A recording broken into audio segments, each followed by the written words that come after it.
Vocês sabiam que os seminários do PEC fazem parte de uma disciplina do programa de pós-graduação em ensino de Química do Instituto de Química da UFRJ? Nestes seminários são convidados palestrantes externos, professores e estudantes do programa para debates entre os presentes sobre temas relevantes para o ensino de Química. Aproveite o próximo seminário. Tchau, tchau!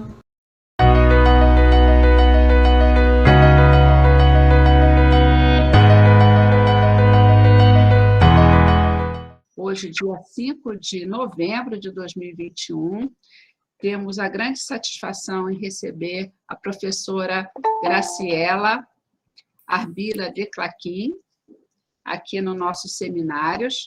A professora Graciela é doutora em Físico-Química pela Universidade Nacional de Córdoba, com especialização em cinética química e transferência de energia. Atualmente é professora titular do Instituto de Química da Universidade Federal do Rio de Janeiro e pesquisadora nível 2 do CNPq. Em 90, ela formou o grupo de cinética aplicada à química, atmosfera e poluição, que atualmente coordena. Suas principais linhas de pesquisa são determinação do impacto de uso de combustíveis derivados do petróleo e gás natural na qualidade do ar urbano, especiação de hidrocarbonetos nas emissões de veículos flex, interação floresta-ambiente urbano, estudo dos processos cinéticos de formação do ozônio na atmosfera urbana, e na UFRJ ela foi coordenadora da CIAC, né, do CCMN. Foi diretora adjunta de pós-graduação do CCMN também, do Instituto de Química, foi diretora adjunta também, coordenadora do programa de pós-graduação em Físico-Química e vice-coordenadora do programa de pós-graduação em Química. Entre outros prêmios, foi cientista do Estado do Rio de Janeiro e destaque acadêmico do CCMN, e em 2016 recebeu a medalha Atos da Silveira Ramos, do Instituto de Química da UFRJ. Então, a nossa palestrante é mais do que qualificada para abordar o tema que ela nos traz hoje. Professora Graciela, fica à vontade, a palavra é sua. Muito obrigada, Paula. Eu vou compartilhar os slides, então.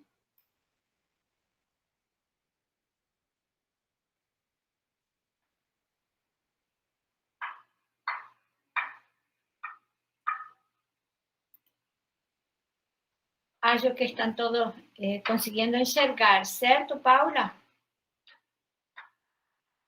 Sim, estou vendo. Tá bom. Muito obrigada. Então, boa tarde a todas e a todos. Eu me sinto muito honrada pelo convite, fico muito feliz de poder estar conversando aqui com vocês hoje. Agradeço a todos vocês que estão presentes, agradeço à professora Paula pela gentileza do convite, a todos os professores do PEC e especialmente a coordenação, o professor Guilherme e o professor Rodrigo. Muito obrigada mesmo por ter me dado esta oportunidade de conversar sobre este tema com vocês.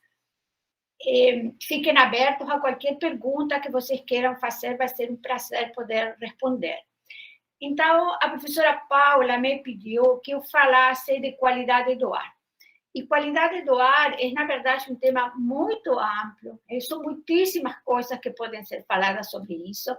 E eu escolhi falar de qualidade do ar urbano e falar um pouquinho de saúde e mostrar a vocês algumas coisas que podem ser, inclusive, aplicadas por vocês na sala de aula ou aqui nas conversas com outros professores e com outras pessoas.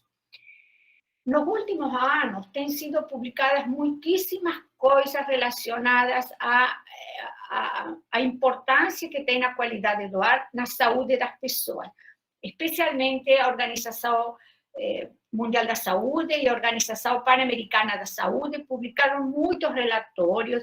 Todos os relatórios da Organização Pan-Americana estão em português, como esse que está sendo mostrado aí, e esses relatórios mostram que a qualidade do ar é muito mais que isso que se está vendo aí, que essa fotografia do Rio de Janeiro é um dia muito poluído, toda a paisagem modificada. Não, é muitíssimo mais do que isso. A qualidade do ar tem a ver com muitas das coisas que estão colocadas aí nos Objetivos do Desenvolvimento Sustentável. E, particularmente, ela tem a ver com a saúde das pessoas. Segundo esse relatório da Organização Mundial da Saúde, um deles, de 2016, todo ano morrem mais de 7 milhões de pessoas no mundo, morrem prematuramente por causa de doenças relacionadas à má qualidade do ar. E, claro, especialmente essas mortes ocorrem nos países com menos recursos. E boa parte dessas pessoas, pelo menos meio milhão de pessoas, são crianças pequenas, crianças até 5 anos de idade.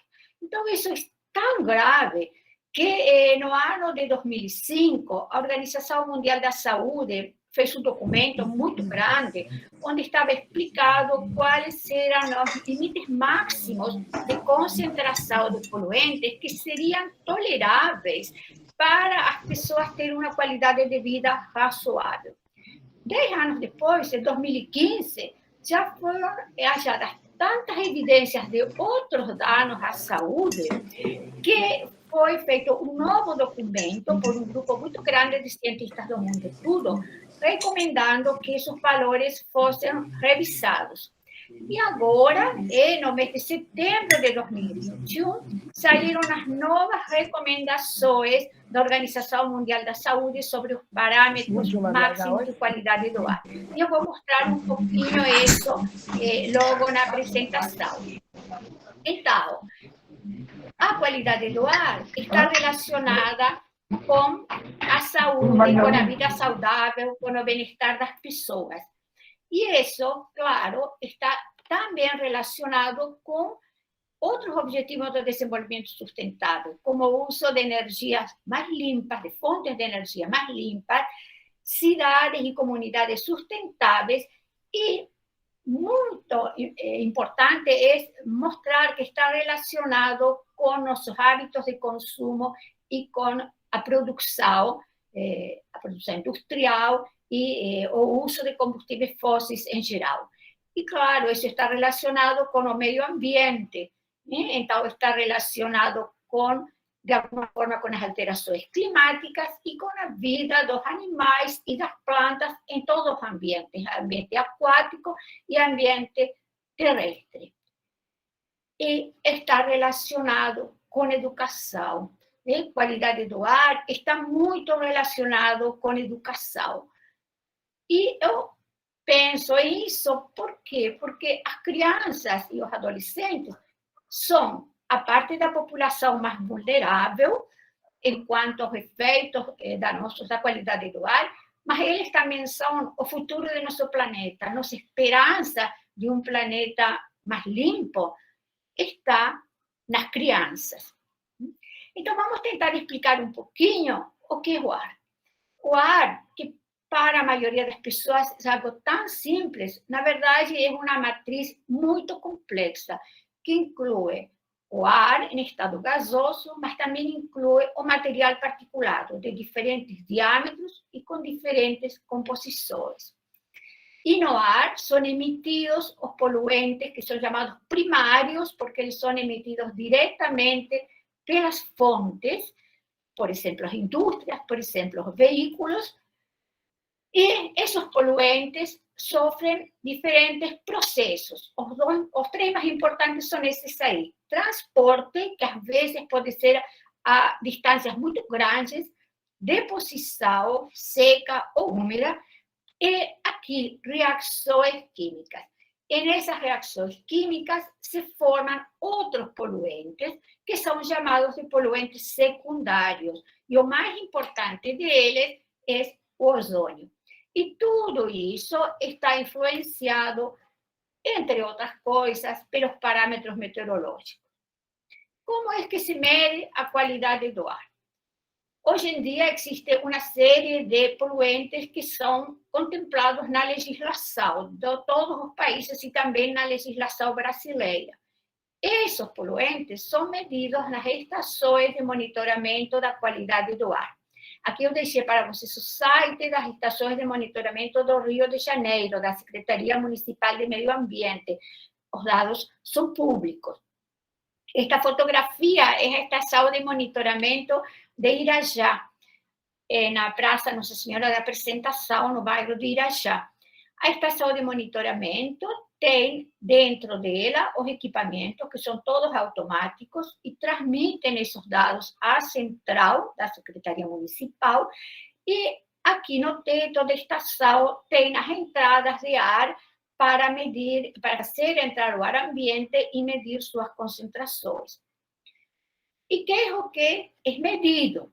Hoje em dia, segundo a legislação vigente, que é a resolução CONAMA de novembro de 2018, são medidos esses poluentes primários, ou seja, diretamente emitidos pelas fontes, que são o material particulado grosso, que é material com partículas de diâmetro até 10 micras, monóxido de carbono, dióxido de nitrogênio e dióxido de enxofre. E são medidos também os dois poluentes secundários, que são exatamente os poluentes mais perigosos para a saúde, não só no Rio de Janeiro, como no mundo inteiro, e que são o ozônio e o material particulado fino, que é material até 2,5 micras de diâmetro, e que, por ser tão fino, entra no sistema pulmonar das pessoas e depois entra na corrente sanguínea. Também, algumas estações de monitoramento, nem todas, medem alguns poluentes que não são legislados. Quando fazem essas medidas, geralmente medem o metano e os outros hidrocarbonetos que não são metano, que então são chamados hidrocarbonetos não metânicos, que, claro, são os de cadeias mais curtas entre carbono 2 e carbono 12, porque eles são os que são voláteis, estão no estado gasoso. Geralmente, as estações vão medir os hidrocarbonetos totais, tudo, sem saber qual é qual. Para poder saber cada um dos compostos orgânicos ou dos hidrocarbonetos individualmente, tem que ser feito um estudo, geralmente por cromatografia, né? Mesma coisa com os compostos semivoláteis e com os metais. Eles não são medidos em estações de monitoramento, não são medidos em forma automática, e por esse motivo, essas medições geralmente ficam a cargo das universidades. Bem, como é a situação do Rio de Janeiro? O que o Rio de Janeiro tem a ver com tudo isto? A topografia do Rio de Janeiro é muito complicada. A gente normalmente não se dá conta disso, a menos que suba uma montanha, suba o Pico da Tijuca, por exemplo, e olhe lá de cima, ou olhe um mapa. De outra forma, não se dá conta. A maioria das pessoas não vê a complexidade da topografia do Rio de Janeiro. Rio tem 3 maciços montanhosos muito importantes. Um é este aqui, o maciço da Tijuca, onde o Pico da Tijuca tem 1.222 metros de altitude. Esta é uma floresta chamada secundária, ou seja, uma floresta, na sua maior parte, replantada. É importante falar que todas estas maciços montanhosos estão cobertos de vegetação, que é o que sobrou da Mata Atlântica, que foi quase totalmente destruída, mais de 90% destruída, mas boa parte do 8% que ficou está no Rio de Janeiro, no estado do Rio de Janeiro. Então, o maciço da Tijuca é parte da Mata Atlântica, ao igual que o maciço da Pedra Branca, que é predominantemente uma floresta original e que tem também uma altitude grande. O Pico da Pedra Branca tem 1.224 metros e o maciço de Girão-Ensino-Mendanha, que também praticamente tudo original, ou seja, tudo primário, e que sobrepassa os 900 metros. Então, todas estas montanhas, além da Baía de Guanabara e o Oceano Atlântico, influenciam no clima e na circulação do ar. Rio de Janeiro também tem grandes centros industriais. Os mais importantes estão aqui na região norte da região metropolitana, que são indústrias químicas, petroquímicas e de produtos farmacêuticos, além de outras, mas as mais poluidoras são essas indústrias. E aqui na região oeste tem grandes indústrias na área de metalurgia, siderurgia, e indústrias de empreendimentos de movimentação de solos, pedreiras, por exemplo. Além disso, não está mostrado no mapa, mas aqui na região de Tanque e Taquara também tem 4 ou 5 indústrias químicas bastante importantes, que emitem bastante poluentes. Então, essa geografia faz que a cidade de Rio de Janeiro e a região metropolitana toda geralmente seja dividida em áreas, que são áreas diferentes em quanto aos parâmetros meteorológicos, à dispersão de poluentes e aos poluentes que são encontrados. E que são esta área que está marcada aqui, que é a região sul, que ela recebe ventos do Oceano Atlântico, está separada do resto da cidade pelo maciço da Tijuca, então é uma região praticamente isolada, que só tem influência de trânsito veicular. Tem esta região, que é a região norte da cidade, que vai da Tijuca até tudo para o norte, que é uma região caracterizada pela influência da Baía de Guanabara, que influencia os ventos, como vamos mostrar daqui a pouco, e que recebe, então, a influência das indústrias que estão no norte e todo o trânsito veicular da cidade e das grandes vias de trânsito que estão marcadas aí. E tem a região oeste da cidade, que é uma região muito grande, com 2 áreas um pouco diferentes, certo? Tem a área de Campo Grande e Santa Cruz, que é um pouco mais aberta, e esta área, especialmente de Bangu, que é uma área na qual a distância entre os 2 maciços montanhosos é muito pequena, mais ou menos 7 quilômetros, com 2 maciços, este de quase 1.000 metros e este sobrepassa 1.000 metros, então faz que o ar praticamente não circule nessa região. Do lado oeste, claro, tem a região oeste da região metropolitana, principalmente Niterói e São Gonçalo. Aí, então, na região, na cidade de Rio de Janeiro mesmo, nós vamos olhar para Bangu, para Irajá e para Tijuca, que são 3 áreas que nós temos estudado bastante, que estão sendo mostradas aí nesse mapa, com alguns outros detalhes. Então, vejam aqui, Bangu, a estação está aqui, como eu falei, esta distância é muito pequena, 7 quilômetros, aqui é o maciço de Jericinó-Mendanha, na foto, e deste lado estaria o maciço da Pedra Branca. Vejam que a estação está em uma área residencial, com casas baixas de 1 ou 2 plantas, e a roça dos ventos para Bangu. Bangu recebe vento da região oeste, mas é um vento que traz praticamente poeira devido às pedreiras, e emissões veiculares, e quando vem do oeste, a maior parte do vento vem desta região, recebe todas as emissões veiculares da cidade toda de Rio de Janeiro. Já quando olhamos para Irajá, é completamente diferente. Irajá fica aqui. A roça dos ventos mostra que vem vento de todos os lados. Não é assim que simultaneamente vem vento de todos os lados. Na verdade, acontece o seguinte: a Baía de Guanabara influencia na movimentação do ar, porque ela tem maior capacidade térmica, então de noite a Baía está relativamente mais quente e de dia a terra, o território está relativamente mais quente. Isso faz, então, que durante a noite e na manhã o vento sopre do norte e nordeste em cima da região de Irajá, trazendo todos os poluentes da região industrial.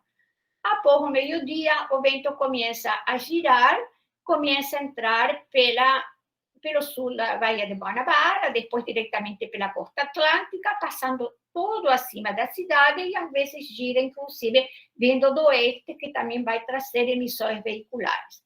Irajá tem prédios bastante altos, mas a estação está na Praça Nossa Senhora da Apresentação, que é uma área bastante aberta, com um parque muito bonito. E a área da Tijuca é também zona norte, mas é uma parte especial geograficamente, porque a estação está localizada a 200 metros, mais ou menos, do maciço da Tijuca.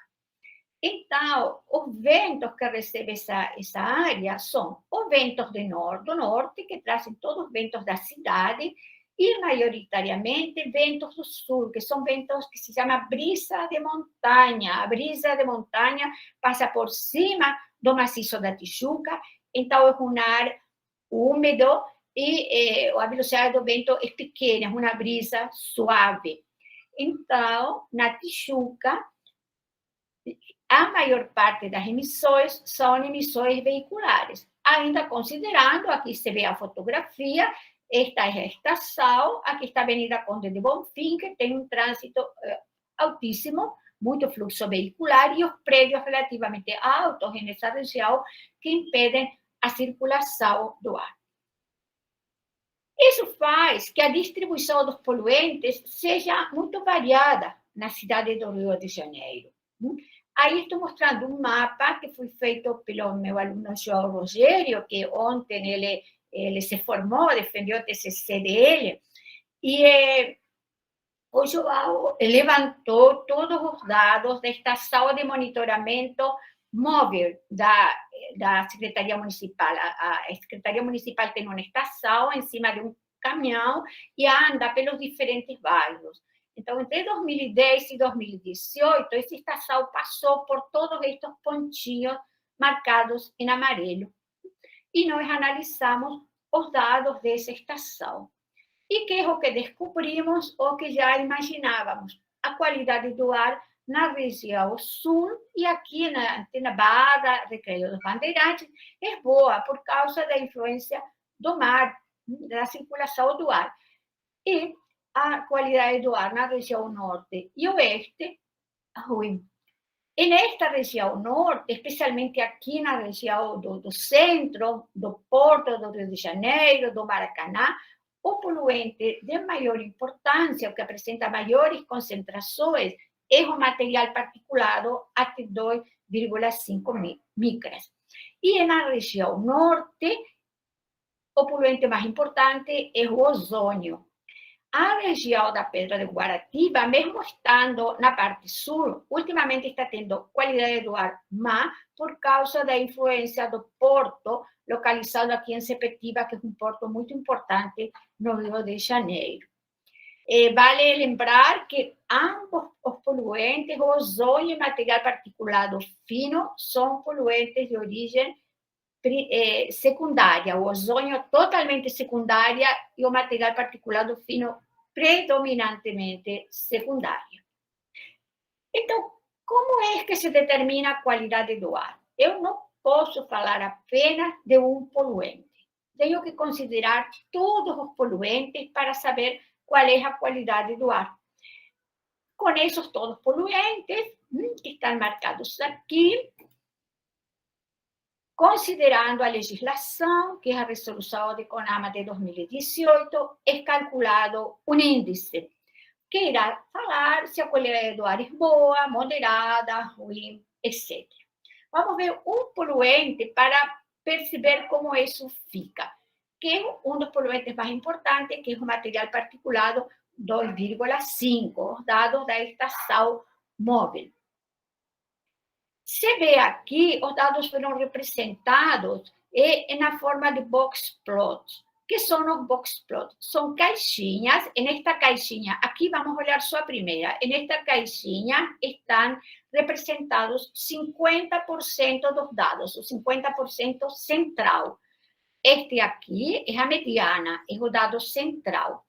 De aqui até esta linha é o 25% maior, e de aqui embaixo aqui embaixo é o 25% menor. Então, isto representa quase o 100% dos dados, da distribuição dos dados, sendo que 50% dos dados está dentro da caixinha, por isso se chama box. Estes círculos pequenininhos são dados que nós chamamos de outliers, que são dados que saem de 3 desvios padrão, então são condições excepcionais. A gente tem que centrar, olhar nas caixinhas ou aqui nos máximos das caixinhas. Olhando assim, parece bastante interessante. Parece que a maioria dos dados caem no que, para o Brasil, é considerado qualidade do ar boa, até 25 microgramas metro cúbico de material particulado. Só que isso não é verdade. Por quê? Porque a Organização Mundial da Saúde falou agora, em setembro de 2021, que, na verdade, não há nenhum limite seguro de qualidade do ar para material particulado 2,5. Todas as concentrações, por menores que sejam, são perigosas, especialmente para as crianças e as pessoas idosas. Porém, como tinha que dar um número, falaram que 15 seria o limite máximo que as cidades deveriam ter para garantir a saúde das pessoas. Quando eu coloco 15 aqui, percebo que mais ou menos a metade dos dados estão acima deste limite. Ou seja, em média, a metade dos dias do ano, nós estamos respirando ar que não tem qualidade suficiente para garantir nossa saúde. Em alguns pior, em outros um pouquinho melhor, mas de qualquer forma, em quase a cidade inteira, exceto em alguns pequenos lugares, como a Zona Sul, a qualidade do ar não é boa, a qualidade do ar é regular ou ruim. Como nós podemos, no dia a dia, ver isso? Uma das formas de ver é olhar o boletim de qualidade do ar que a Secretaria Municipal do Rio divulga aqui neste site, que eu posso depois passar para vocês. Eles todos os dias divulgam a qualidade do ar. Claro que considerando a legislação brasileira, não considerando a Organização Mundial da Saúde. E então aí está mostrado a qualidade do ar para um dia típico de inverno, mês de julho, e a qualidade do ar para um dia típico de verão, no início de fevereiro. Vejam que aqui estão os locais onde foi medido, os diferentes poluentes. Vejam que o material particulado até 2,5 micras não é medido em nenhum lugar. O único lugar inteiro da cidade de Rio de Janeiro onde é medido é em Irajá. Nos outros lugares não é medido, mesmo sendo um composto legislado. E então, o site mostra em negrita, aqui nesta cor preta mais escura, o poluente mais perigoso. Então, no inverno, é sempre o material particulado, ou o PM10, ou talvez 2,5 se estivessem medindo. E aqui a gente lê como está a qualidade do ar, e mesmo com essa legislação permissiva, estava regular ou moderada na maior parte dos lugares. Quando chega o verão, muda um pouquinho. Às vezes, o poluente mais perigoso é o material particulado, ou 2,5, ou de 10 micras, o mais grosso, e muito frequentemente é o ozônio, porque, como vamos ver agora, é formado, ou sua formação é favorecida pela luz. E isso faz que, frequentemente, em muitos lugares da cidade, a qualidade do ar seja moderada, ruim ou muito ruim durante o verão. Que outra forma nós temos de ver as concentrações de material particulado sem ser entrar na página das estações de monitoramento? Uma forma muito fácil, que é usar as medidas de satélite que estão disponibilizadas para o público.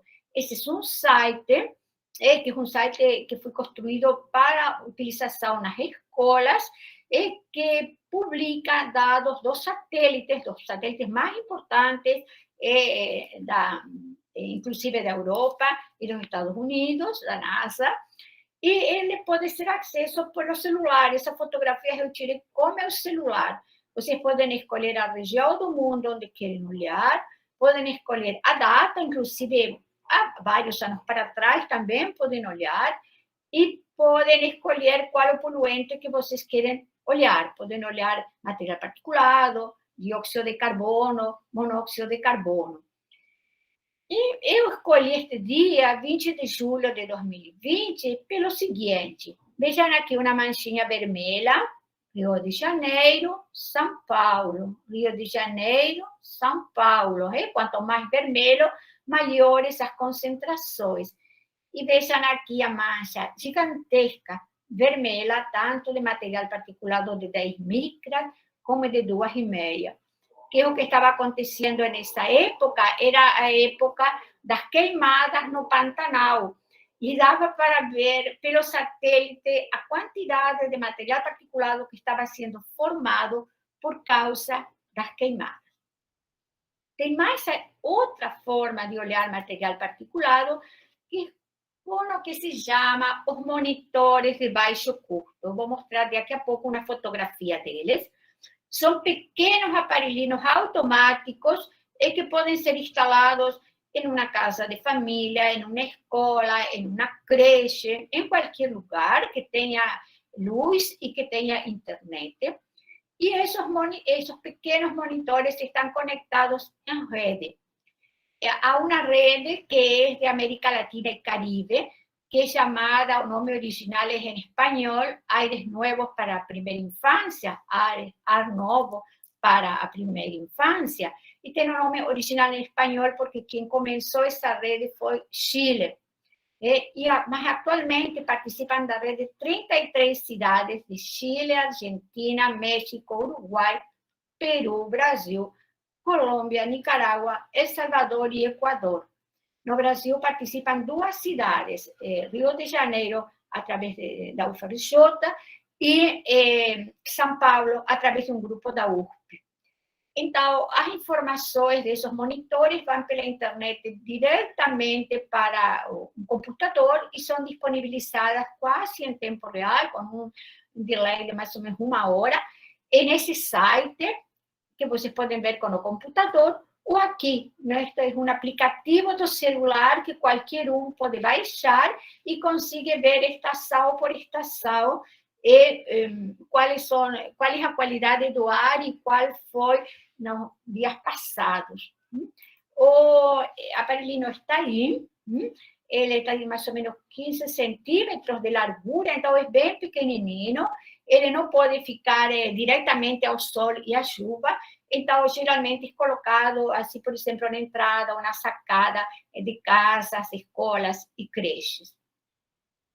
Bem, esse aparelhinho nós colocamos nestas estações que estão marcadas aqui em vermelho. Então, em Campo Grande, Bangu, Madureira, no Parque de Madureira, em Irajá, aqui em Del Castillo, e aqui Tijuca está marcado em amarelo, porque depois levamos um monitor para Tijuca. E com esses monitores, nós encontramos algo muito parecido ao que já tinha sido visto com a estação móvel da Secretaria Municipal. Que resto? Tem muitíssimos dados totalmente fora da média, por isso chegou aqui a 200 microgramas metro cúbico, que é um valor altíssimo, né? Em Duque de Caxias, Bangu, Irajá, Campo Grande e Madureira. A maior parte dos dados está aí até 20, só que, de novo, se nós colocamos a marquinha de 15 microgramas metro cúbico da Organização Mundial da Saúde, de novo, a metade dos dias do ano, pelo menos, estamos respirando ar que não é adequado para a nossa saúde. Isso é respeito de material particulado. O que é o que acontece com o ozônio? O ozônio, o problema é muito mais complexo ainda. O ozônio é formado na atmosfera pela reação do átomo de oxigênio com a molécula de oxigênio. O ozônio decompõe com luz ultravioleta, de 310 nanômetros ou menos, ele decompõe. E se fosse só isso, as concentrações de ozônio de uma atmosfera não poluída seriam baixas, muito baixas. Porém, há uma fonte de átomos de oxigênio muito importante na troposfera urbana, ou seja, na parte baixa da atmosfera das cidades, que é esse aí. O dióxido de nitrogênio com luz visível, ele dissocia em átomo de oxigênio e NO. E então, essa reação combinada com essa, O mais oxigênio, dá ozônio. Então, nas cidades, essa é a principal fonte de formação de ozônio. É o NO2. Mas a pergunta é, e de onde sai o NO2 nas cidades? Bem, os óxidos de nitrogênio saem da combustão de combustíveis fósseis, então, principalmente dos veículos e das indústrias. Só que se sabe que a maior parte dos óxidos de nitrogênio são emitidos como NO, não como NO2. Então, durante muito tempo, as pessoas se perguntaram como é que na atmosfera o NO se transformava em NO2. Até que foi descoberto que isso acontece através dos compostos orgânicos voláteis, que são compostos orgânicos que se encontram, claro, no estado gás, a temperatura ambiente e pressão atmosférica, e que são basicamente esses. Os hidrocarbonetos não metânicos, o metano e os compostos oxigenados. Os mais importantes no Rio de Janeiro, por causa de nossos combustíveis, são etanol, formaldeído e acetaldeído. Então, todos eles, esses compostos todos, são os compostos orgânicos voláteis. E esses compostos, eles reagem de uma forma muito, muito complexa, mas eu vou fazer assim um resumo muito, muito simples de como eles reagem, simples dentro do possível. Os compostos orgânicos voláteis, todos eles, reagem com radical hidroxila, radical OH, que se forma na atmosfera a partir do vapor de água. Então, é um componente natural da atmosfera. Por diferentes vias de reação, ele vai acabar dando sempre estes radicais peroxialquila. E esses radicais reagem com o NO que os veículos e as indústrias emitiram, e são eles que formam o NO2, que então sim vai fotolizar, vai dar o átomo de oxigênio, que vai formar ozônio. Então, esta que está marcada aqui, essa é a via de formação de ozônio na atmosfera urbana, uma via que passa pelos radicais, que são componentes naturais da atmosfera, que passa pelos óxidos de nitrogênio emitidos principalmente pelos veículos e, em alguma medida, pelas indústrias, e os compostos orgânicos voláteis emitidos pelos veículos e pelas indústrias. Ainda, nessa reação, se formam estes radicais alcoxi que continuam reagindo. Porém, tem reações que consomem o ozônio. As mais importantes são essa aí, fora a fotólise dele, o ozônio reage com NO e pode, então, desaparecer, e o ozônio reage com os compostos orgânicos que têm ligação dupla, com os alquenos. Então, esse tudo é um mecanismo muito complexo e que ainda fica mais complicado porque todas estas espécies ainda vão continuar reagindo. Então, para mais ou menos tentar entender como isso funciona, vamos voltar a Bangu e a Irajá, onde são feitas medidas nas estações de monitoramento, e vamos agora olhar para os compostos orgânicos voláteis e os óxidos de nitrogênio.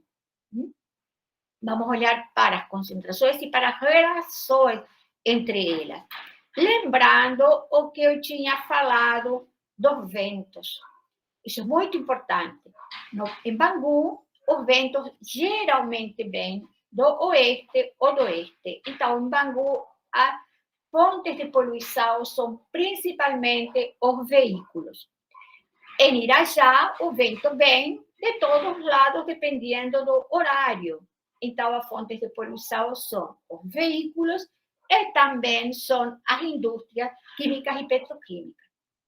O que acontece, então, como se relaciona isso com a química?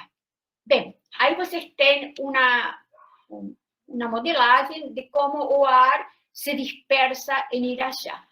Este é o caso da parte da tarde, que o ar vem do Oceano Atlântico e passa tudo por cima da cidade, e este aqui é o caso da parte da manhã e à noite, que o ar vem do norte, das indústrias químicas. Então, quando o ar vem da cidade ou do Oceano Atlântico, ele traz alguns compostos orgânicos voláteis, alguns óxidos de nitrogênio que vêm dos veículos. Os veículos emitem mais óxidos de nitrogênio que compostos orgânicos, comparando. Então, essa relação composto orgânico volátil a óxido de nitrogênio é baixa. Então, entre a formação e o consumo, predomina a reação de consumo. Então, quando o ar vem do mar e passa por cima de toda a cidade, o que acontece em forma mais rápida é o consumo do ozônio com o NO emitido principalmente pelos ônibus. E então, o que acontece é que as concentrações de ozônio parecem menores, porque se forma e rapidamente desaparece. Já quando o ar vem da região industrial, vem ar das indústrias químicas e petroquímicas, que tem principalmente muitos compostos aromáticos. Então, a concentração de compostos orgânicos fica em relação muito maior que a concentração de óxidos de nitrogênio. Qual é a reação que predomina? A formação de ozônio a partir dos compostos orgânicos voláteis, que está mostrado aqui. Então, nessa condição, temos maiores concentrações de ozônio em comparação com o outro caso. Como se pode provar que isso é verdade? Isso foi possível de verificar na época inicial da pandemia, quando houve as restrições à mobilidade, no mês de março do ano passado, inícios de abril. Nós pegamos os dados, não tínhamos todos os compostos orgânicos voláteis, tínhamos só os hidrogenados, certo? Os hidrocarbonetos, não tínhamos os compostos oxigenados. Mas, de qualquer jeito, isso dá uma excelente ideia.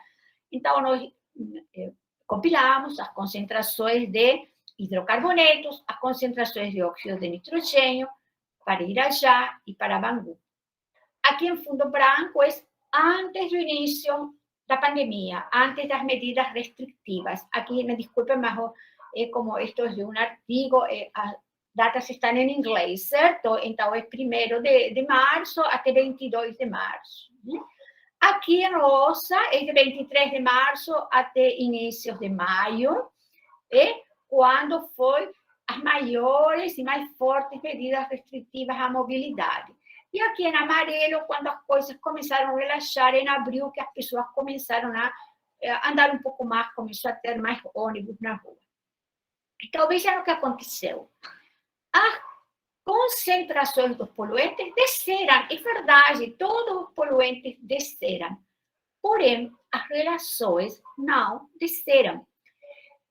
Na verdade, em Irajá, aumentou um pouquinho a quantidade proporcional de compostos orgânicos ou de hidrocarbonetos respeito de óxidos de nitrogênio. Por quê? Porque os carros e os ônibus pararam de andar, pelo menos a metade deles parou de andar, só que as indústrias não pararam no início da pandemia, não pararam nunca. Então, os compostos orgânicos que vinham do polo petroquímico e químico continuaram chegando. Então, a relação composto orgânico a óxido de nitrogênio aumentou um pouquinho em Irajá. Em Bangu, praticamente não se mexeu. Por quê? Porque Bangu não recebe poluentes industriais, ou recebem uma quantidade muito pequena. O que aconteceu, então, com as concentrações de ozônio? Aconteceu que elas dependem dessa relação. Então, durante a época de medidas mais rígidas para controle da mobilidade urbana, as concentrações de ozônio aumentaram ligeiramente em Irajá e se mantiveram em Bangu. Ou seja, quando todo mundo esperava de que a qualidade do ar melhorasse, porque estávamos todos trancados em casa e quase não tinha veículos na rua e tinha pouquinho ônibus, isso não aconteceu. A verdade, o que diminuíram foram as concentrações de monóxido de carbono, que é um poluente primário emitido diretamente pelos veículos leves, as concentrações de óxido de nitrogênio, emitidas principalmente pelos veículos movidos a diesel, mas os poluentes secundários, ozônio e material particulado 2,5, não mudaram significativamente, ficaram iguais ou até aumentaram um pouquinho. No caso do material particulado fino, ficou igual. Isso por quê? Porque as concentrações absolutas mudaram, mas as relações se mantiveram. E então isso mostra que o problema da qualidade do ar no Rio de Janeiro é terrivelmente complicado, porque não se resolve simplesmente tirando os veículos da rua. Então, para finalizar, como conclusões, eu queria lembrar, então, que a poluição do ar afeta a saúde das pessoas, todas as pessoas, mas especialmente das crianças, que a poluição do ar está relacionada principalmente às emissões antrópicas, seja emissões veiculares ou industriais, e então que está relacionada à urbanização e especialmente a nossos hábitos de consumo e a forma de produção, que temos produção de energia e produção de bens em geral. Que a poluição do ar tem um efeito principalmente local, na cidade onde a gente mora, e sobre as pessoas e todos os seres vivos, inclusive as plantas. Mas ela tem um efeito menor, mas que existe, sobre o clima e sobre o planeta em forma global. O ozônio é um gás de efeito estufa. Claro que não é tão importante como o dióxido de carbono ou o metano, mas é um gás de efeito estufa. E o material particulado afeta a chuva, a chegada da radiação solar à superfície da Terra. E então, como tudo isso está vinculado ao meio ambiente, saúde e educação, é preciso tomar medidas urgentes no nosso país e no mundo inteiro, que vão desde planos de monitoramento e controle das emissões, em todos os níveis, nacional, estadual e municipal, até ações na nossa comunidade, na nossa escola, na nossa família. É claro que, segundo a legislação, a responsabilidade de controlar a qualidade do ar é do governo estadual, mas é também uma responsabilidade de todos nós tentar que a qualidade do ar melhore. E então, agora sim, finalmente, eu queria mostrar essa frase que foi publicada no relatório da Organização Mundial da Saúde, com as novas valores recomendados de limites máximos, que diz assim: a poluição do ar é uma das maiores ameaças à saúde humana, junto com as mudanças climáticas. Então, essa é a mensagem que eu deixo neste seminário. Eu queria agradecer ao Cleiton e aos meus alunos, Guilherme, Bruno e o João, que está aqui na foto, porque foram eles que obtiveram esses dados no nosso grupo de pesquisa. Agradecer, claro, ao Instituto de Química, às agências de fomento, à Secretaria Municipal e, especialmente, agradecer a vocês e agradecer ao PEC por me ter dado a oportunidade de falar com vocês. Muito obrigada mesmo. Então, professora Graciela, nós é que te agradecemos mais uma vez por essas informações, é muita coisa, né? E imaginar que nós estamos no meio a tudo isso, né? Onde a gente mora, onde a gente vive, trabalha. Então, a Cássia está parabenizando, tem perguntas a fazer, tudo, mas eu gostaria, então, que a turma se manifestasse. Pode ser pelo chat, mas eu gosto que a pessoa fale, né? Se vocês tiverem alguma pergunta... Para ver o chat aqui, para ver. Pode levantar a mãozinha. Obrigada, gente. Podem perguntar o que quiserem. Wallace quer fazer uma pergunta. Fica à vontade, Wallace. Fala, Wallace. Então, professora, é porque assim, eu vi muito na fala da senhora sobre algumas regiões, mas eu não ouvi sobre a região metropolitana em si, né? Sobre as serras. E eu gostaria de saber da diferença do ar nessas regiões, se há uma diferença ou não, né? Sim, você está falando, por exemplo, de Petrópolis, Teresópolis, Isso, certo? Petrópolis, Itaipava, Bom, Teresópolis.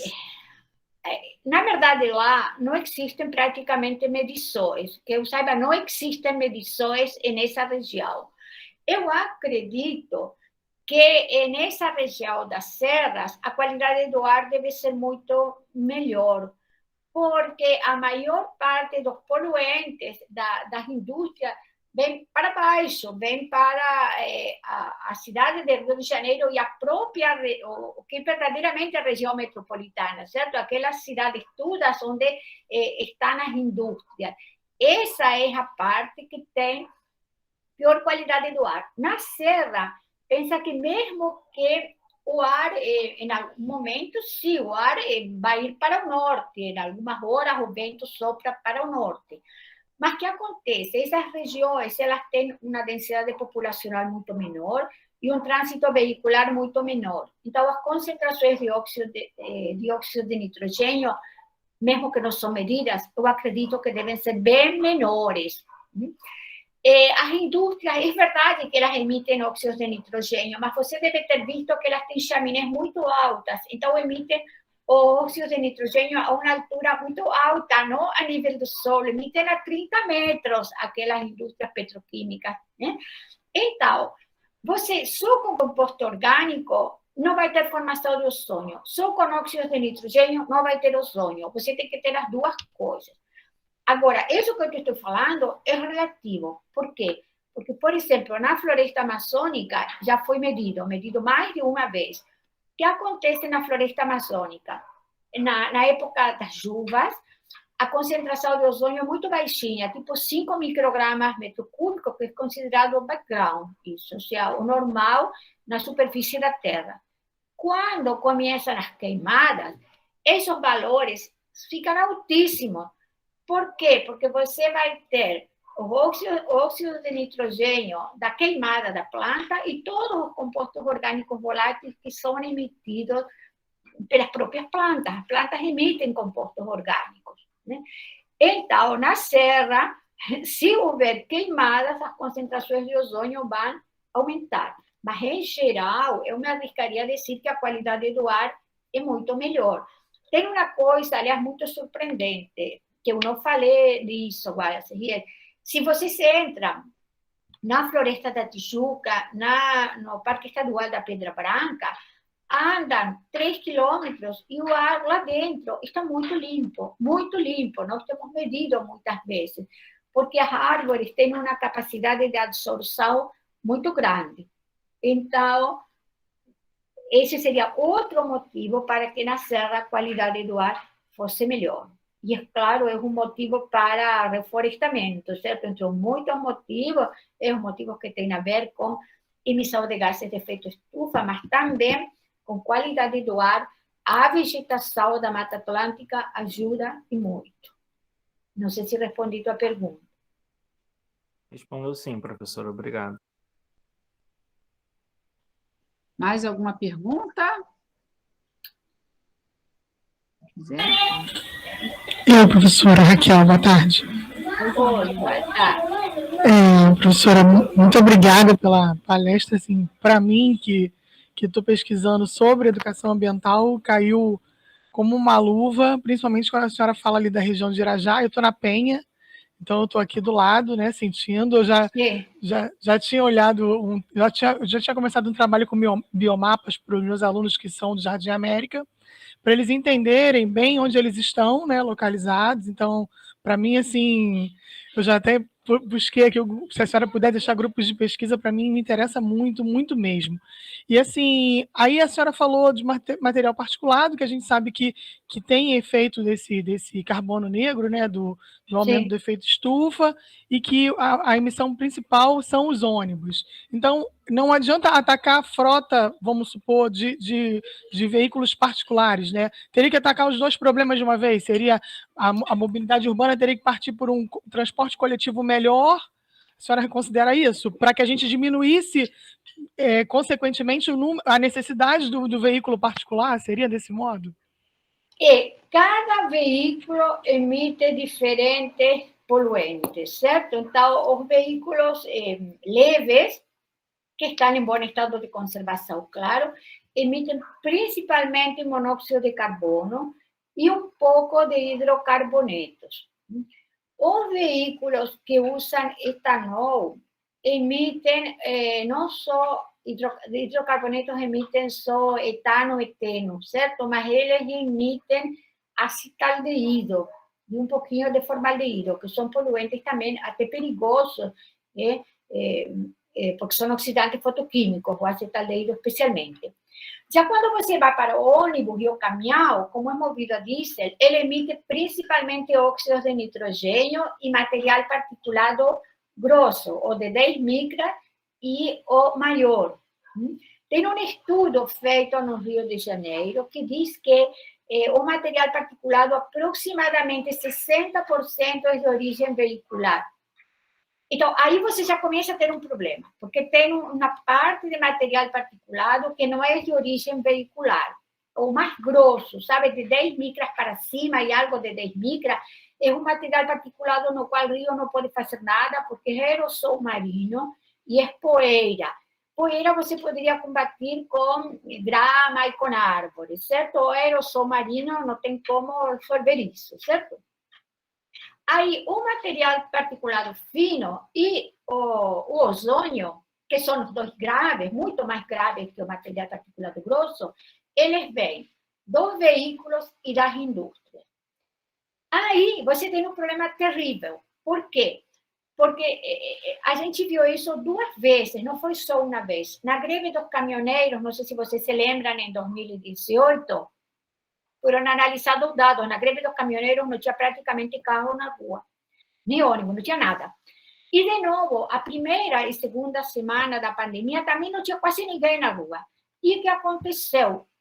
O ozônio continuou alto e o material particulado fino continuou relativamente alto, porque continuou tendo compostos orgânicos voláteis das indústrias e não tinha o óxido de nitrogênio para reagir e impedir a formação de material particulado ou consumir o ozônio. Então, o que é o que você faz? É complicadíssimo isso, porque você vai tirar todos os carros da rua e você não resolveu o problema, porque o problema é o problema de todas as cidades do mundo que tem indústrias em volta.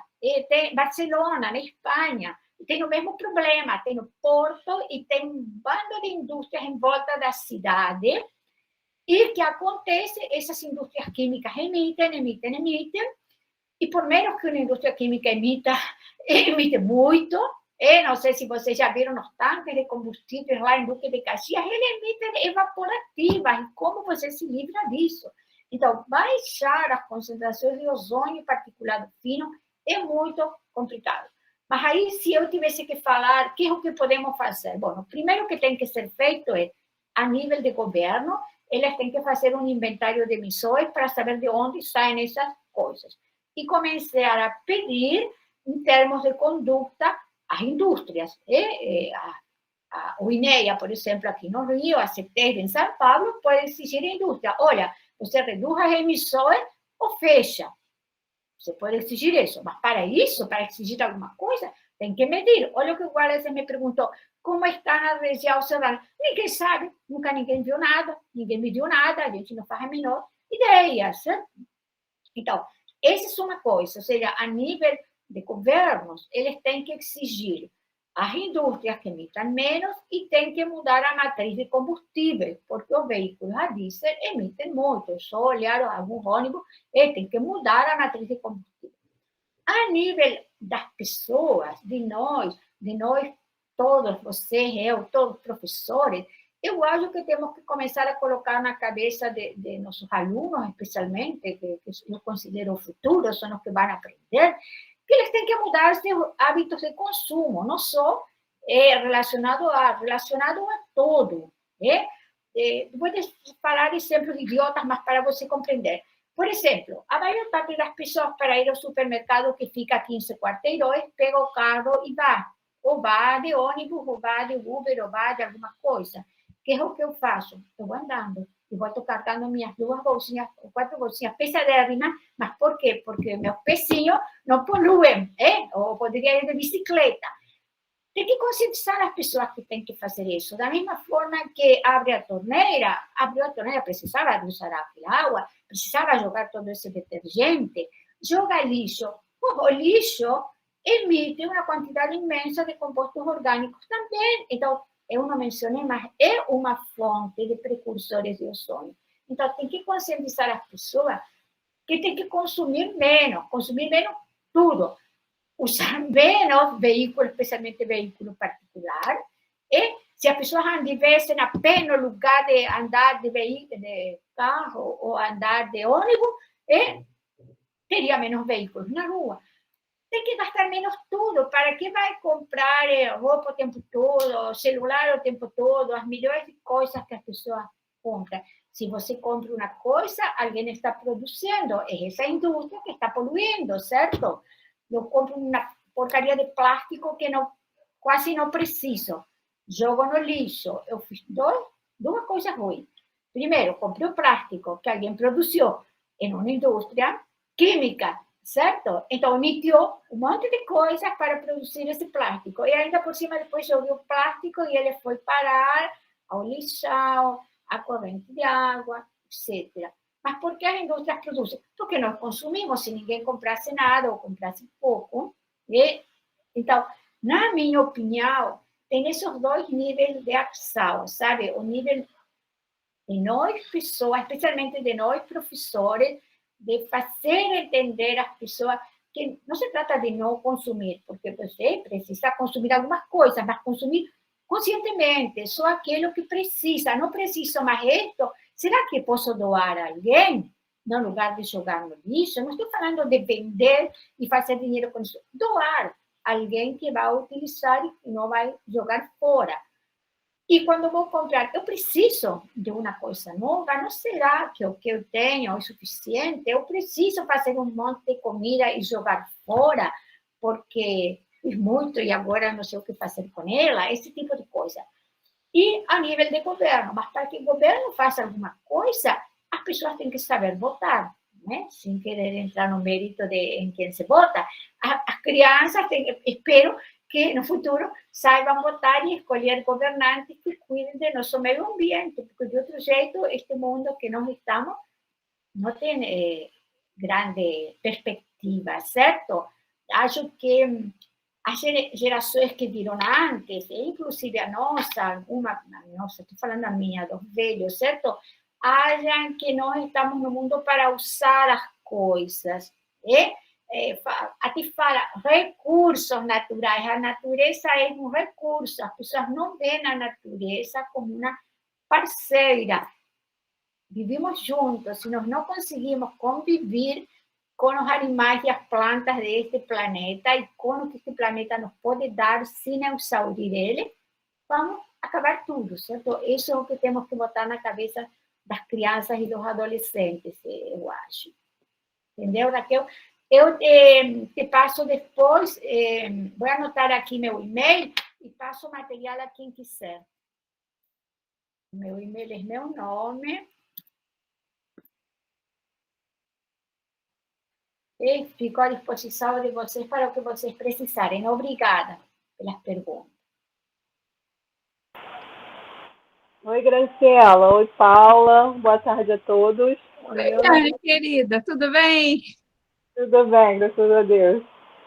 Graciela, me tira uma dúvida com relação às políticas, né, a legislação para as indústrias, no caso das emissões, né, de poluentes atmosféricos.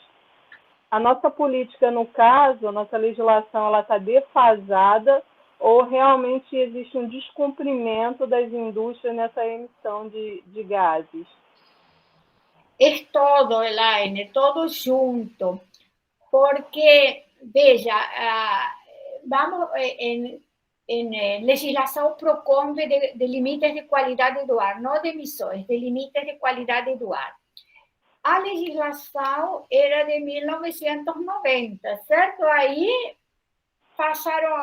llegaron las nuevas normas da OMS em 2005, ninguém fez nada e ficou.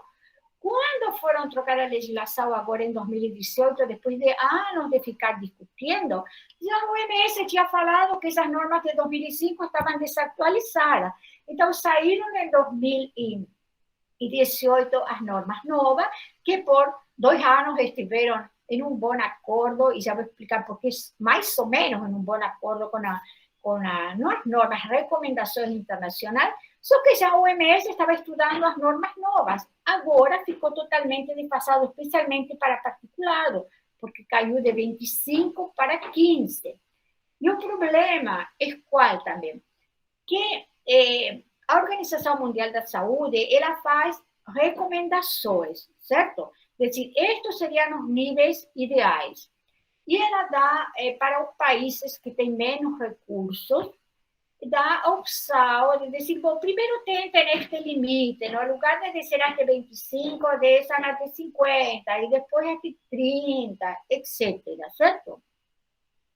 Aí, o que acontece? O Brasil fez isso, começou a usar os parâmetros intermediários, são os que estão valendo agora, nem sequer está valendo 25, está valendo um muito maior. E não colocou prazo para dizer, a gente tem que se adaptar até a data tal. Se pode adaptar de aqui a 50 anos. Esse é um problema. Outro problema é que eu acho que o Brasil não pode dizer, eu não posso atingir os limites. Este é um país que tem muitos recursos, que tem profissionais, especialmente na ciência, capazes de ajudar. Essas coisas ficam para os países realmente que não têm recursos mesmo. Fica lá para a África, onde as pessoas cozinham e fazem a comida em uma coisinha, em um fogãozinho que funciona com carvão, não pelo menos não em uma região como Rio de Janeiro, São Paulo, onde eu acho que deveria ser aplicada a legislação mais rígida. E aí o que acontece? As indústrias, elas têm que ter, para entrar na legislação, tem que ter um inventário de emissões. Tudo bem, eles fazem um inventário de emissões, e depois quem vai medir se elas estão fazendo o que dizem que iam fazer? Não tem como medir. Algumas coisas, certo, estão sendo feitas pelo INEA, ele tem aquelas estações de monitoramento, que são pagas por indústrias através de termos de conduta. Só que não é suficiente isso. Está sendo feito muito pouco. Não estou falando que se faz nada, não é que se faz nada, mas se faz muito pouco, se mede em pouquíssimos lugares, e o que é pior, quase não se divulga. As pessoas quase não sabem. Raquel deve ter visto isso, fica procurando, vai lá e entra na página do INEA. Não há os dados. Agora saiu algum dia os dados do Instituto de Energia e Ambiente, que é uma organização não governamental, que está coletando dados. Só que quem sabe que existe a base de dados desse instituto? As pessoas da área conhecem, certo? Mas não é uma coisa como se saberia se fosse um município, um governo estadual que divulga, que você vê os cartazes na rua, como vê na Europa. Hoje a qualidade do ar está ruim, as pessoas ficam preocupadas. Aqui você não sabe nada, as pessoas não sabem nada. Como vai tomar cuidado se não sabem nada? Certo? Então, acho que é isso, Elaine. É um pouco das duas coisas, a legislação atrasada e a falta de controle. A legislação sem controle não serve de absolutamente de nada, na verdade. Mais alguma pergunta? Eu estou com as minhas aqui esperando, hein? Bom, vou fazer umazinha, depois alguém pode levantar a mão, falar, fica à vontade. Graciela, então, você falou sobre o INEA, e eu tenho essa curiosidade. Poxa, que bom que a Prefeitura do Rio de Janeiro, ela faz esse monitoramento, né? Tem essas estações de monitoramento, maravilha. Mas é a Prefeitura do Rio, né? A cidade é enorme, né? Cada lugar tem um jeito. Mas e o Rio de Janeiro, Baixada Fluminense, Serrana, né? Que o rapaz até comentou. O INEA faz esse monitoramento no estado do Rio todo? Como isso acontece? Eles têm no estado todo, acho que são 58 estações automáticas, mais estações semiautomáticas. Só que pensa que 58 estações não são muitas estações para o tamanho do Rio de Janeiro. O problema, eu não acho que seja a culpa do INEA ou a culpa da secretaria, sabe?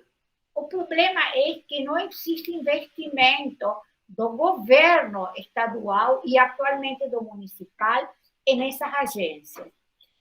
E eu estive aqui conversando com uma pessoa da SMAC, da secretaria, e ela me falou o seguinte: o governo não quer investir em qualidade do ar, porque o ar não se vê, a pessoa não se dá conta que está respirando ar contaminado, a pessoa não faz ideia de que está tossindo, ou que a criancinha está com problema de asma, ou que o bebezinho nasceu prematuro, porque respirar contaminado, as pessoas não sabem isso. Não estou falando que sejam ignorantes, as pessoas cultas não sabem isso, porque isso não é muito divulgado. As pessoas não sabem que boa parte dos problemas do coração são devido ao material particulado que entra na corrente sanguínea, por exemplo. Estão falando agora que até o Alzheimer é potencializado se você respira ar poluído, mas as pessoas não sabem. Como as pessoas não sabem, o governo não investe dinheiro nisso. Então, essas estações custam muito caras, a manutenção delas é muito cara. Sem investimento, o que o INEA pode fazer? Os técnicos, certo? Porque eu conheço pessoas do INEA e dos SMAC, mas são pessoas muito instruídas, pessoas que sabem muito. Você conversa com elas e fica encantada de falar com algumas dessas pessoas, sabe? Então, o que vão fazer elas se elas não têm dinheiro? Como vão divulgar os dados de qualidade do ar se o governo não tem uma homepage para divulgar essas coisas, certo? Por exemplo, existe uma homepage nacional, mas você entra e não consegue descer os dados de forma nenhuma, porque parece que a coisa é de enfeite, não funciona mesmo. Então, acho que esse é o problema, é a falta de investimento, Paulo. E, claro, o INEA precisaria de um investimento muito maior que a SMAC, que a Secretaria, por causa da imensidão do território que tem que tem que monitorar.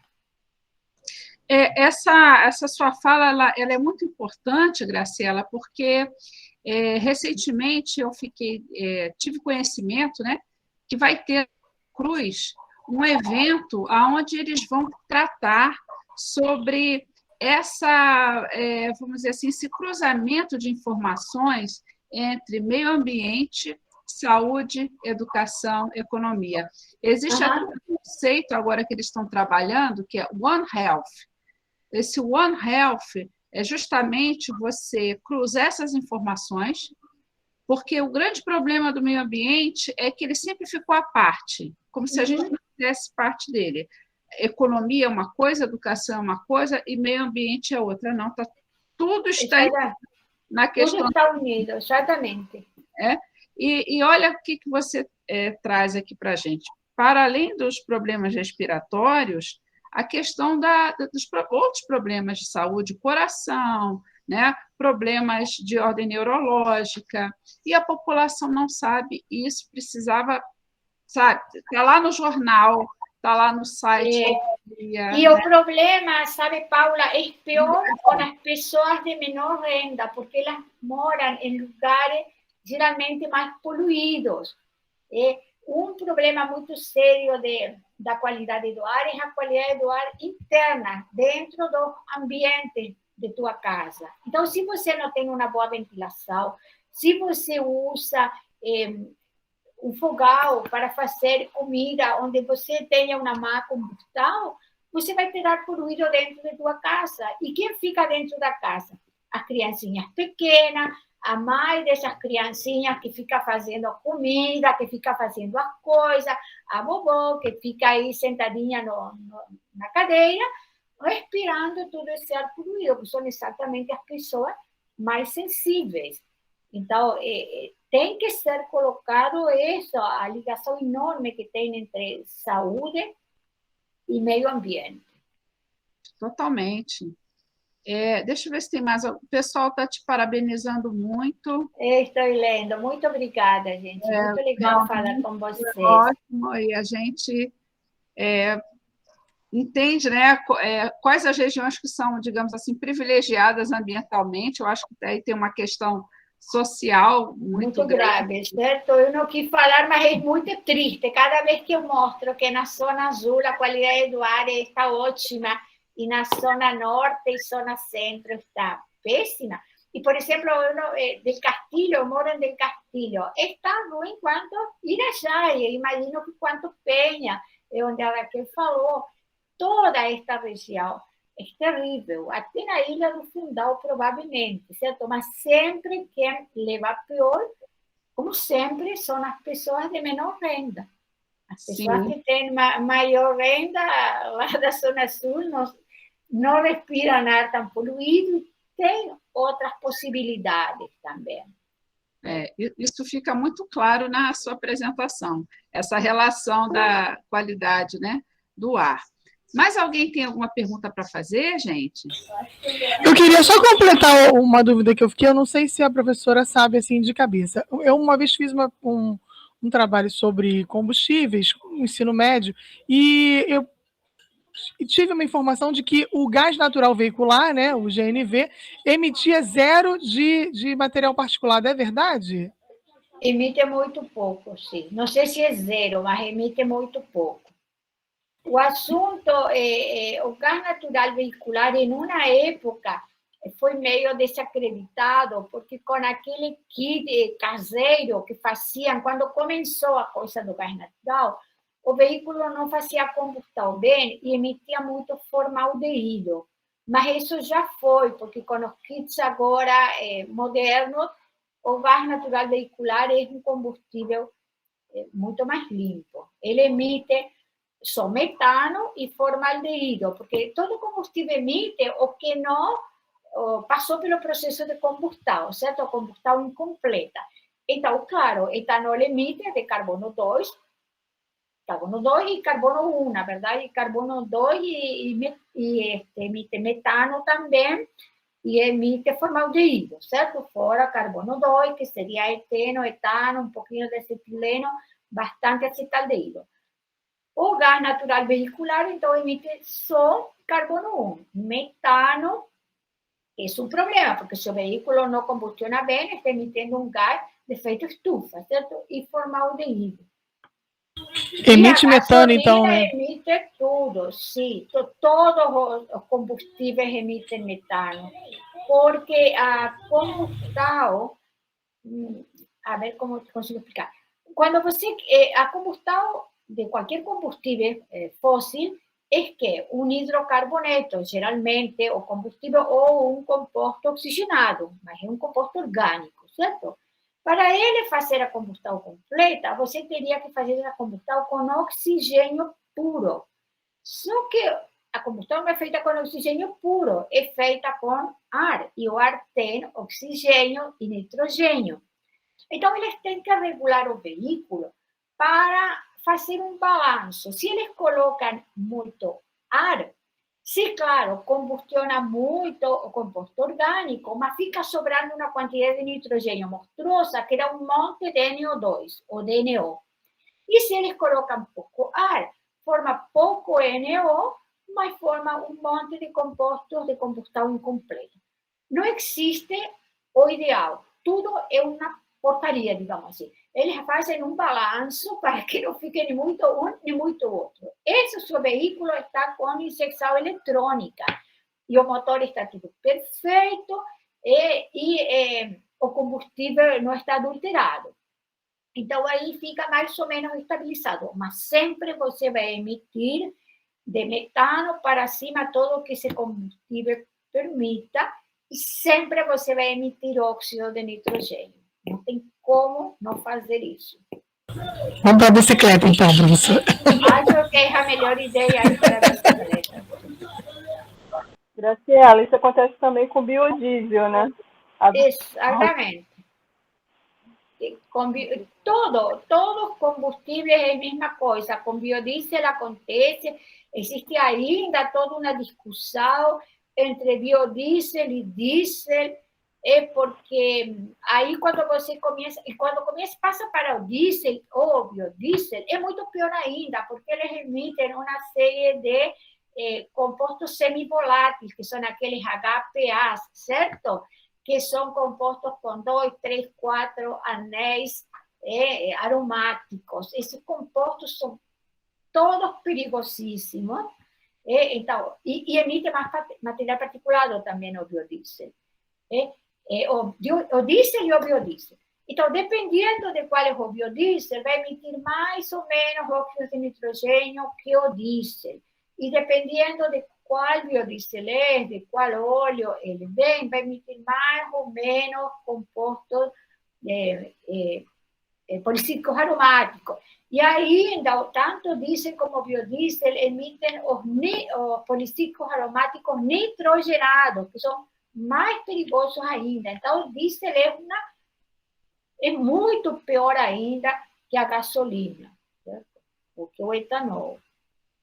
Podem tentar melhorar um pouco fazendo algumas misturas, mas combustível fóssil, mesmo que seja biocombustível, é combustível fóssil, certo? Vai ser um problema. A Hanna está comentando aqui que, principalmente após a Covid, né, as pessoas que tiveram seus pulmões comprometidos em decorrência da doença, somado a isso, a questão, né, da poluição do ar, né, Graciela? Ana está totalmente certa. O negócio aí tem dois problemas. Existe já literatura médica que fala que a Covid, que a poluição de ar piorou os efeitos de Covid. Em que sentido? De que as pessoas que tinham os pulmões comprometidos já por causa da poluição, isso foi medido no norte de Itália, que é toda a região industrial de Itália, certo? Então, as pessoas que já tinham de toda a sua vida a função pulmonar comprometida pela má qualidade do ar daquela cidade, pegaram Covid mais grave e tiveram mais problemas posteriormente. E agora, provavelmente, vai surgir o que a Hanna fala. As pessoas que ficaram com os pulmões comprometidos, que são muitas, vão sofrer muito com a poluição do ar. Elas vão passar a ser grupo de risco, com certeza. Porque, por exemplo, pessoa asmática já é grupo de risco para a má qualidade do ar, certo? E, com certeza, quem ficou com a função pulmonar comprometida vai ser. Nunca, até agora, acho que ninguém tinha pensado isso, Hanna, mas é muito interessante o que ela colocou aí. Foi uma colocação interessante. Muito bom, não tinha pensado isso, mas é real. Muitas pessoas agora vão ter problemas.